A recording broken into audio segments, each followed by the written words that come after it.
Hello student, welcome back to Astitva Academy. तो कैसे हैं आप लोग? आशा है आप लोग मस्त और स्वस्थ होंगे। जैसा कि आप लोग जानते हैं कि इसके पिछले सेशन में हम लोग त्रिकोणमिति क्लास 10th का चैप्टर 9 पढ़ रहे थे और उसमें हम लोग इंट्रोडक्शन क्या पढ़ लिए थे? इंट्रोडक्शन और एग्जाम्पल और क्वेश्चन नंबर 1 से लेकर के क्वेश्चन नंबर 10 तक को हम लोगों ने कंप्लीट कर लिया है। आज के सेशन में हम लोग पढ़ेंगे क्वेश्चन नंबर 11 से लेकर के क्वेश्चन नंबर 15 तक के क्वेश्चन को, है कि नहीं?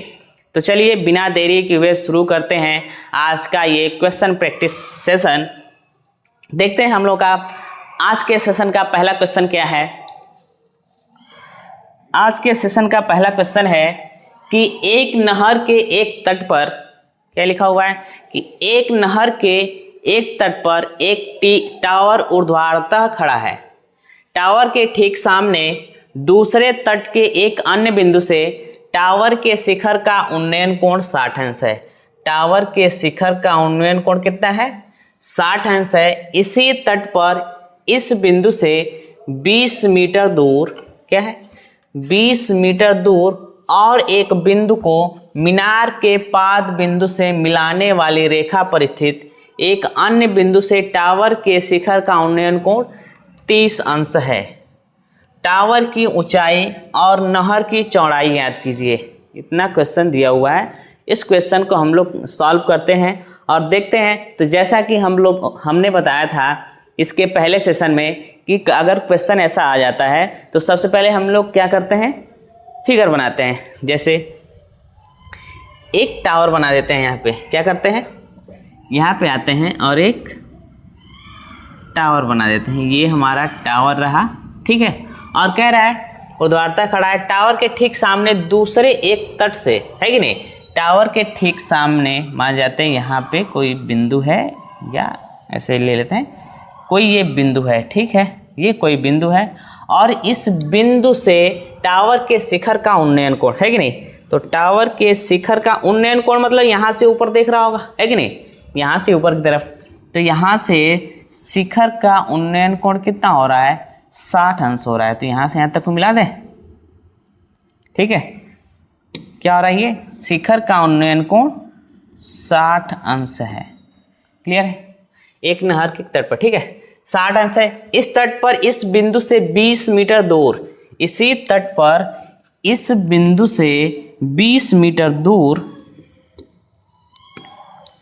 20 मीटर दूर, ठीक है, 20 मीटर दूर और बिंदु के मीनार के पाद बिंदु से मिलाने वाली रेखा पर स्थित एक अन्य बिंदु, यानी यहाँ पर एक बिंदु, अन्य दूसरा बिंदु है यहाँ पर, और अन्य बिंदु से टावर के शिखर का उन्नयन कोण, यानी इस बिंदु से भी टावर के शिखर का उन्नयन कोण जो है ये बना दे हम लोग उन्नयन कोण, ठीक है।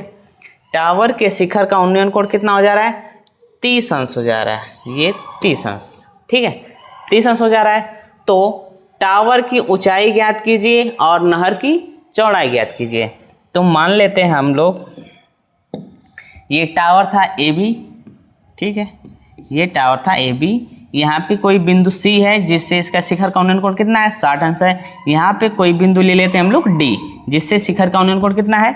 30 अंश है। बिंदु सी से बिंदु डी की जो दूरी है वह कितनी है? 20 मीटर दूर स्थित है। कितनी दूर स्थित है? 20 मीटर दूर है कि नहीं? तो कह रहा है नहर की टोटल क्या, टावर की ऊंचाई और नहर की चौड़ाई ज्ञात कीजिए। तो सबसे पहले हम लोग क्या करते हैं, ये चीज़ें हम लोग देख रहे हैं, इसको देख लेते हैं या लिखते हैं। पहले लिखने का प्रयास करते हैं इसको, क्या क्या चीज़ें हमको दी हुई हैं। तो दिया है मान, क्या दिया है? देखिए ए बी एक टावर हम लोग बनाए हैं ना, लिखेंगे माना ए बी एक टावर है कि नहीं? क्या लिखेंगे? माना, लिखिए, माना ए बी एक टावर है और बी सी नहर की चौड़ाई है। क्लियर है? माना ए बी क्या है? एक टावर है और बी सी नहर की चौड़ाई, नहर की चौड़ाई है। क्लियर है? क्या है? AB टावर की ऊंचाई है और BC नहर की चौड़ाई है। इतनी बात समझ में आ रही? अब क्या करते हैं हम लोग, पहले ABC लेके चलते हैं। ठीक है, क्या करते हैं, लिखते हैं त्रिभुज ABC में क्या लिखेंगे, त्रिभुज ABC में, त्रिभुज ABC में क्या है देखिए, हम लोग जानते हैं ऊंचाई ज्ञात करनी है, हाइट भी नहीं पता, मतलब इसका आधार भी नहीं पता है और हाइट भी नहीं पता है, फिर भी देखते हैं, लिखते हैं tan थीटा, लंब और आधार का रिलेशन लगाएंगे, tan थीटा बराबर क्या, AB अपान में BC, क्या लिखेंगे, AB अपान में BC। कैसे लिखेंगे, क्योंकि हम लोग जानते हैं tan थीटा बराबर क्या होता है, लंब बटे में आधार होता है कि नहीं। तो लंब क्या है, AB है और आधार क्या है, BC है। इसको हल करेंगे तो हो जाएगा tan कितने अंश का कोण बना रहा है, 60 अंश का हो रहा है कि नहीं। AB का मान पता नहीं है, AB का मान पता है किसी को, नहीं पता है, BC का भी नहीं पता है कि नहीं। tan 60 अंश का मान कितना होता है, अब लोग बताइए tan 60 अंश का मान कितना होता है, करड़ी में 3 होता है। ठीक है, करड़ी में 3 बराबर AB अपान में BC। यहाँ तक बात समझ में आ रही है? ठीक है, इसको हम लोग मान लेते हैं समीकरण नंबर 1, समीकरण दे देते हैं क्योंकि इसके आगे अभी हल ही करना है, क्योंकि ये मान तो आया नहीं अभी, है कि नहीं। इसको हल भी कर सकते हैं हम लोग, कैसे हल करेंगे अभी, जब जो आवश्यकता पड़ेगी तो उसको हल कर लेंगे हम लोग। ठीक है, अब दूसरा देखिए, दूसरा त्रिभुज लेते हैं ABD, क्या लेंगे, त्रिभुज ABD में, त्रिभुज ABD में क्या होगा, tan थीटा या tan 30 डायरेक्ट ले लें, जगह नहीं है। ठीक है, क्या लिखें, tan 30 प्लस क्या, लंब बटे आधार, लंब कितना है AB है, आधार कितना है BD है, और BD को हम लोग कह सकते हैं BC प्लस CD लिख सकते हैं। tan 30 का मान कितना होता है, 1/करड़ी में 3 इक्वल टू कितना, AB का मान नहीं पता है, BD क्या लिख सकते हैं, BD क्या लिख सकते हैं, देखिए ये वाला और ये दोनों जोड़ देंगे तो हो जाएगा ना, तो BC प्लस CD लिखेंगे, क्या BC प्लस CD। तो हम लोग जानते हैं तिरे गुणा कर लेंगे, ऐसे क्या हो जाएगा, ये तिरे गुणा करिए तो BC का मान हमको पता ही नहीं है, प्लस CD का मान कितना है 20 बराबर AB का मान, ये AB क्या हो जाएगा, 1/3 AB हो जाएगा, है कि नहीं। अब या तो BC का मान यहाँ से निकाल लें या AB का मान निकाल लें, दोनों का निकाल के हम लोग रख सकते हैं। बात समझ में आ रही है किसी सबको? ठीक है, बात समझ में आ रही है। देखिए, या तो यहाँ से हम लोग BC का मान निकाल लें या तो AB का निकाल लें, दोनों में से किसी एक का मान निकाल के हम लोग यहाँ ड्रॉप कर देंगे तो आंसर आ जाएगा, है कि नहीं। चलिए हम लोग इसका तिरे गुणा कर देते हैं ऐसे, तो AB बराबर क्या हो जाएगा, देखिए AB बराबर हो जाएगा करड़ी में 3 BC, होगा कि नहीं, हो जाएगा इतना। चलिए BC प्लस 20 बराबर करड़ी में 3, और AB की जब क्या लिख सकते हैं, करड़ी में 3 BC ले सकते हैं, गुणे करड़ी में 3 BC। अब इन लोगों का गुणा कर देंगे तो करड़ी में 3 3 हो जाएगा, क्या हो जाएगा 3 हो, सॉरी BC प्लस क्या 20 इक्वल टू √3, और √3 क्या हो जाएगा 3 BC हो जाएगा, है कि नहीं। BC को उधर लेके चले जाते हैं तो 3 BC minus BC equal to कितना 20, तो 2 BC इक्वल टू कितना हो जाएगा 20, तो BC इक्वल टू कितना हो जाएगा 20/2 इक्वल टू कितना 10, यानी BC इक्वल टू हो जाएगा 10 मीटर। BC क्या है, BC यहाँ से यहाँ तक की दूरी है कि नहीं, यहाँ से यहाँ तक की दूरी है कि नहीं। तो ये आया कितना 10 मीटर, यानी ये कह सकते हैं कि जो नहर की चौड़ाई है वह कितनी दूरी आ गई 10 मीटर आ गई, है कि नहीं। अब क्या करना है, टावर की ऊंचाई ज्ञात करनी है। तो BC का मान जब हम लोगों को पता चल ही गया है तो यहाँ पे BC का मान रख देते हैं, तो क्या निकल जाएगा, AB बराबर, यहाँ पे लिख देते हैं ये समीकरण नंबर 1, ठीक है, या ये समीकरण नंबर 1 में इसी में रख देते हैं, ठीक है, कोई दिक्कत नहीं।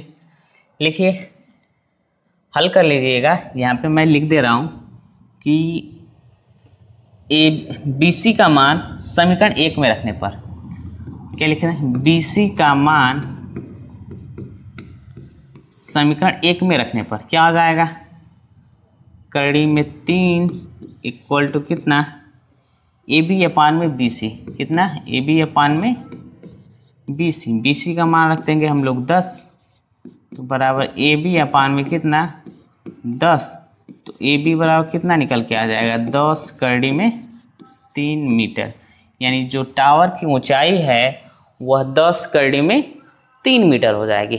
यहाँ तक बात समझ में आ रही है, ठीक है। पहला क्वेश्चन, ये पहला क्वेश्चन रहा हम लोगों के आज के सेशन का, और ध्यान से पढ़िएगा आप लोग और चीज़ों को अच्छे से समझिएगा। पहले हमने क्या किया, एक टावर बनाया और नहर की चौड़ाई दिखा दी। नहर के एक बिंदु से क्या है, नहर के एक साइड से बिंदु है जो, उससे ए का जो उन्नयन कोण था 60 अंश था, और वहीं से 20 मीटर दूर दूसरे बिंदु से उन्नयन कोण कितना था, 30 अंश था। तो नहर की चौड़ाई ज्ञात करनी थी और लंबाई ज्ञात करनी थी, इतना ज्ञात करना था। हम लोगों ने 2 त्रिभुज लिए, त्रिभुज ABC, यानी ये वाला त्रिभुज ABC और ये ABD, दोनों त्रिभुजों को सॉल्व किया और आंसर क्यों है कि नहीं, आंसर आ गया हमारा। ऐसे ही अगर आप लोगों को क्वेश्चन आ जाए एग्जाम में तो हम लोगों को घबराना नहीं है, क्या करना है, पहले देखना है चीज़ें क्या बोल रहा है क्वेश्चन, है कि नहीं, उनको लिखना है और लिखने के बाद से क्या करना है, लगाना है, ठीक है। चलिए हम लोग देखते हैं दूसरा क्वेश्चन क्या है हमारा। चलिए देखते हैं हमारा दूसरा क्वेश्चन क्या है। दूसरा क्वेश्चन हमारा है कि 7 मीटर ऊंचे भवन के शिखर से, क्या लिखा है, 7 मीटर ऊंचे भवन के शिखर से एक केबल टावर के शिखर का उन्नयन कोण 60 अंश है कि नहीं। एक भवन है, कितना मीटर है, 7 मीटर ऊंचा है, तो 7 मीटर ऊंचे भवन के शिखर से एक केबल टावर के शिखर का उन्नयन कोण कितना है, 60 अंश है, और इसके पाद का अवनमन कोण 45 अंश है। ये बात समझ में आ रही है। चलिए पहले हम लोग क्या करते हैं, एक टावर बनाते हैं, क्या करते हैं, एक टावर को बनाते हैं, एक केबल टावर बनाते हैं। जैसे मैं, टावर है तो बड़ा ही होगा, है कि नहीं, एक केबल टावर को बनाते हैं, ये रहा, ठीक है। और उसके सामने ठीक एक हम लोग क्या बनाते, 7 मीटर ऊंचा, 7 मीटर ऊंचा भवन बना ले रहे हैं,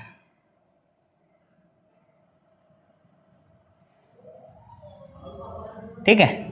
ये रहा 7 मीटर ऊंचा भवन, और इस भवन के शिखर से हम लोग केबल टावर के शिखर को देख रहे हैं, तो क्या बन रहा है, एक 60 अंश का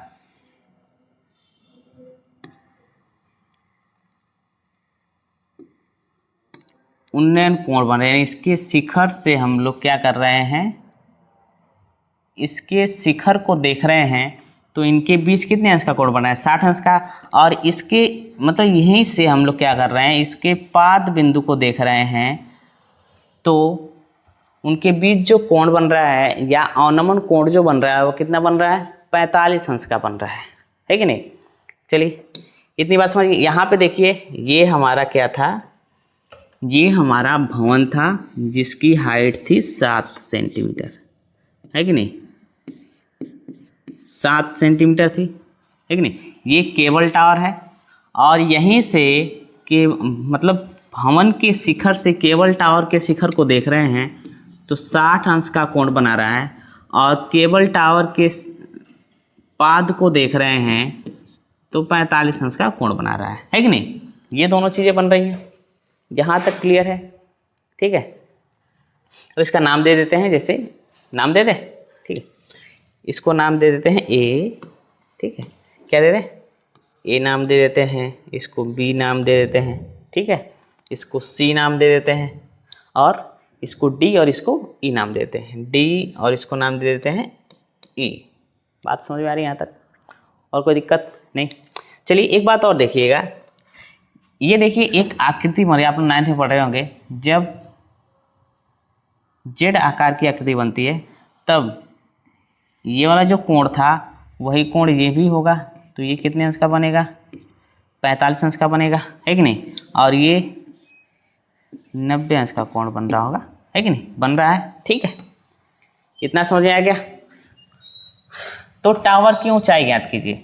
टावर की ऊंचाई ज्ञात करनी है तो हम लोग जानते हैं, देखिए ये भवन था ए बी और ये 90 डिग्री का कोण बना, तो इसी के समांतर तो ये भी होगा ना, क्योंकि ये क्या है, दृष्टि रेखा है कि नहीं, दृष्टि रेखा ये और ये है, और इसको हम लोग क्षैतिज लाइन कहते हैं, क्योंकि ये जो सतह के समांतर खींची गई है उसको क्षैतिज लाइन बोलते थे। तो क्षैतिज लाइन इस सतह की क्या थी, समांतर थी, तो ये जितना बड़ा है ये वाला उतना ही बड़ा तो ये भी होगा ना, यानी ए बी बराबर क्या हो जाएगा, डी ई हो जाएगा, है कि नहीं। ये 7 मीटर है, तो यहाँ से यहाँ तक का जो हाइट होगा वह कितना होगा, 7 सेंटीमीटर होगा, है कि नहीं। हमको इतना ही दूरी ज्ञात करनी है, इतना ही दूरी क्या करना है, ज्ञात करना है। तो सबसे पहले हम लोग को अगर ये दूरी पता चल जाए तो इससे हम लोग इसकी दूरी को भी ज्ञात कर लेंगे, है कि नहीं। तो इसकी दूरी क्या करेंगे हम लोग, ये वाली दूरी ज्ञात करेंगे और इसके बराबर ये इसको भी कर सकते हैं, है कि नहीं। बात समझ में आ रही है। जैसे ये वाली दूरी जितनी बड़ी होगी उतना ही बड़ा ये भी होगा ना, क्योंकि ये 90 डिग्री का कोण बना रहा है कि नहीं। और ये जितना लंबा होगा उतना ही लंबा ये भी है। ठीक है, चलिए लिखते हैं पहले क्या क्या दिया हुआ है। तो हम लोग लिखेंगे, माना ए बी एक भवन है और सी डी क्या है, एक केबल टावर है कि नहीं। क्या है, माना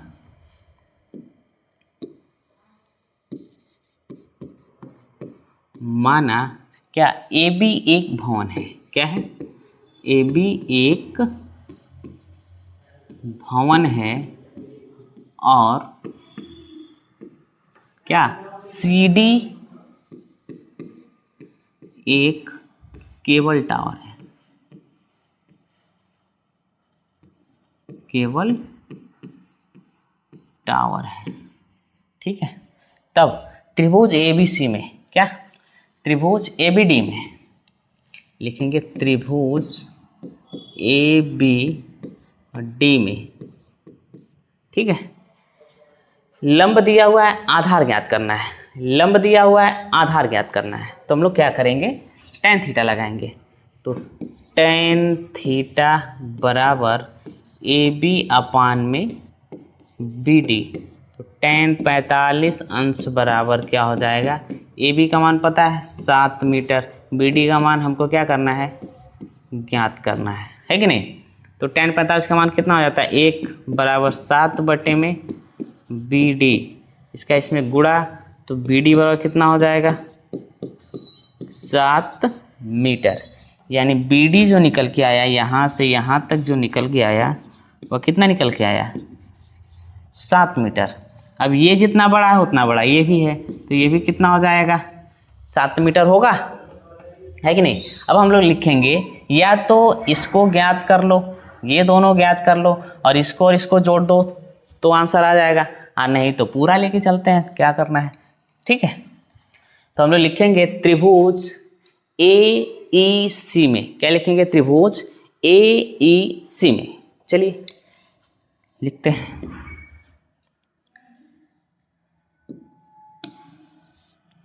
लिखेंगे त्रिभुज ए ई सी में। देखिए ए ई सी यही त्रिभुज बन रहा है ना, इसका 7 मीटर लंबाई है, इसकी हाइट ज्ञात कर लेंगे हम लोग। तो लंबा और आधार का रिलेशन लगाएंगे, तो लिखेंगे tan 60 अंश बराबर क्या, लंब कितना है, सी ई है और आधार कितना है, ए ई, है कि नहीं। तो tan 60 अंश का मान कितना होता है, करड़ी में 3, सी ई का मान कितना है पता ही नहीं है, ए ई का मान कितना निकल के आया है, 7 मीटर। तो इसको हम लोग सी ई देखेंगे तो इसका मान कितना निकल के आ जाएगा, देखिए इसका इसमें गुणा करेंगे तो सी ई बराबर कितना हो जाएगा, 7 करड़ी में 3 हो जाएगा, है कि नहीं। और पूरी, ठीक है, इतना निकल गया। अब देखिए पूरे टावर की लंबाई कितनी है, पूरे टावर यानी डी सी बराबर कितना है, डी सी बराबर कितना है, ए नहीं, C D plus C E plus E D, E D की बी डी, ई डी, ठीक है।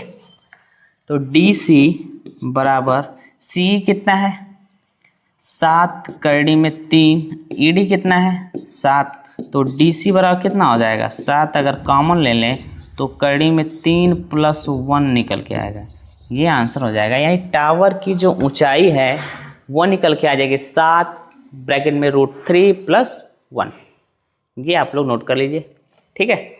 ये आंसर समझ में आ रहा है, ठीक है। देखते हैं हम लोग का अगला क्वेश्चन क्या है। आज के सेशन क्वेश्चन नंबर 3 क्या है, और किताब से क्वेश्चन नंबर 13 देखते हैं क्या क्या दिया हुआ है। दिया है माना समुद्र तल से 75 मीटर ऊंची एक लाइट हाउस के शिखर से देखने पर 2 जहाज़ों के अवनमन कोण 30 से 45 अंश है कि नहीं। एक जहाज का 30 अंश है और एक जहाज का 45 अंश है। यदि लाइट हाउस के एक ही ओर से एक जहाज दूसरे जहाज के ठीक पीछे हो तो 2 जहाज़ों के बीच की दूरी ज्ञात कीजिए। इसमें भी कंडीशन डाल दिया है कि जो 2 जहाज है वह एक दूसरे के पीछे ही है कि नहीं, आमने सामने ही है। क्लियर है, एक जहाज पहले होगी एक जहाज बाद में होगी, है कि नहीं। चलिए पहले बनाते हैं लाइट हाउस। क्या है, एक लाइट हाउस है, तो देखते हैं। मान जाइए ये एक लाइट हाउस है, ये एक क्या है, एक लाइट हाउस है, और इस लाइट हाउस के ठीक सामने 2 बिंदु हैं। 2 बिंदु यानी 2 जहाज़ें हैं, एक ये जहाज़ है और एक ये जहाज़ है। 2 जहाज़ों के शिखर का मतलब लाइट हाउस के शिखर से ही नीचे देखेंगे तभी तो अवनमन कोण बनेगा ना, है कि नहीं। तो यहाँ से कोई आदमी देख रहा होगा इन जहाज़ों को, तो उनकी आँख से इसका अवनमन कोण क्या बन रहा होगा 30 और 45 बन रहा होगा, है कि नहीं। यही बात है। मान लीजिए यहाँ से कोई देख रहा है तो एक लोग हम बना देते हैं ये समुद्री, ठीक है। नमन कोण बनाना है तो हम लोग को 36 लाइन ऊपर बनानी पड़ेगी। अब यहाँ से नीचे देख रहा होगा, इस बिंदु पे देख रहा है यदि, तो यहाँ पे जो जहाज का कोण था वो और यहाँ पे जो जहाज का कोण था वो, इन दोनों को देखना है कि नहीं। तो एक का कोण जब बन रहा था वो क्या बन रहा था 30 अंश, और एक का क्या बन रहा था 45 अंश। मान जाते हैं इसका कोण कितना बन रहा है 30 अंश, रेड वाले का कितना बन रहा है 30 अंश, और ब्लू वाले का कितना बन रहा है 45 अंश बन रहा है, ठीक है। यानी ये वाले का 45 बन रहा है। तो हम देखिए यहाँ पर भी क्या होगा, जेड आकार की आकृति बनी, ये वाली जेड आकार की आकृति बन रही है, ये वाली आ रही है, तो ये भी कितने अंश का बनेगा 45 अंश का बनेगा। और ये वाला जेड आकार की आकृति बन रहा है तो इसमें कितने अंश का कोण बनेगा 30 अंश का कोण बनेगा, ठीक है। इसको नाम दे दें, चलिए नाम देते हैं। मान लेते हैं ये लाइट हाउस है ए बी, है कि नहीं। कोई बिंदु सी है एक जहाज है, बिंदु डी भी एक क्या है जहाज है, ठीक है। अब लिखते हैं कि माना क्या है टाव, देखिए समुद्र तल से 75 मीटर ऊंची लाइट हाउस है, तो यहाँ से यहाँ तक क्या हो जाएगा ये 75 मीटर ऊंचा लाइट हाउस है ना। तो लिखेंगे माना ए बी एक लाइट हाउस है। लाइट हाउस कितने मीटर का है 75 मीटर का है। लिखेंगे माना ए बी एक 75 मीटर ऊंची लाइट हाउस है कि नहीं। क्या है लाइट हाउस है, और कुछ दिख रहा है आप लोगों को, देखिए बी सी और सी डी दिया हुआ है, तो हम लिखेंगे सी और डी। देखिए बी और यहाँ पे एक जहाज थी ना ये वाली, और एक जहाज ये थी, तो हम लोग क्या लिखेंगे सी और डी क्या लिखेंगे, और सी व डी 2 जहाजें हैं जो एक दूसरे से, या ऐसे लिखते हैं, रहने देते हैं, दो जहाजें हैं जो एक दूसरे से क्या है, आगे पीछे चल रही हैं। तो क्या करना है, यदि लाइट हाउस के एक जहाज दूसरे जहाज के ठीक पीछे हो तो दोनों जहाज़ों के बीच की दूरी ज्ञात करनी, यानी डी और सी के बीच की दूरी यहाँ पे ज्ञात करनी है हमको। तो हम लोग को पता है ये 75 मीटर है, तो यहाँ से यहाँ तक की दूरी ज्ञात कर लें और यहाँ से यहाँ पूरी दूरी ज्ञात करें। पूरी दूरी से इतनी दूरी घटा देंगे, हमको निकल जाएगा ये दूरी ना, मान जाते हैं ये पूरी दूरी यहाँ से यहाँ तक निकल जाएगी और इतनी दूरी निकल जाएगी। दोनों दूरी से इतनी दूरी पूरी दूरी से इतनी दूरी घटा देते हैं, दूरी निकल जाएगी ना, है कि नहीं। चलिए पहले इतनी दूरी बी और सी ज्ञात करने की कोशिश करते हैं। तो हम लिखेंगे त्रिभुज ए बी सी में, क्या लिखेंगे, त्रिभुज ए बी सी में, त्रिभुज ए बी सी में क्या होगा, tan क्या होगा, देखिए ए बी सी है, यहाँ से 45 का कोण बना है क्योंकि ये 75 मीटर दिया ही है। आधार हमको ज्ञात करना है, लंब और आधार का रिलेशन मिल रहा है, तो लंब और आधार का रिलेशन जब मिल रहा है तो हम लिखेंगे tan कितना इसका कोण बन रहा है, 45 अंश का। तो tan 45 अंश बराबर क्या, ए बी अपान में बी सी होगा। tan 45 का मान 1, ए बी का मान 75 बटे में कितना, बी सी। तो बी सी का इसमें गुणा तो हो जाएगा बी सी बराबर कितना, 75 मीटर, है कि नहीं। अब दूसरा देखते हैं, त्रिभुज ए बी डी में, ए बी डी है ना, देखिए त्रिभुज ए बी और डी बिंदु है। ए बी डी में क्या होगा, tan 30 अंश बराबर क्या, ए बी अपान में कितना, ए बी अपान में कितना हो जाएगा, ए बी अपान में सी डी नहीं बी डी,